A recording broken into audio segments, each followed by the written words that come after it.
Morning. So, nandito kami sa condo ni Tito Boy. Dito kami kagabi pa. Tapos, today, graduation ko. Hanggang bukas kami kwento. Kaso wala sila Inday. Wala sila Inday, tsaka si Dobe. Ayan. Mga gabi na rin kami dumating. Diba? Good morning.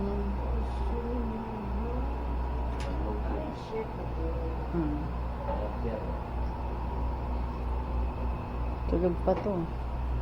Tulog pa.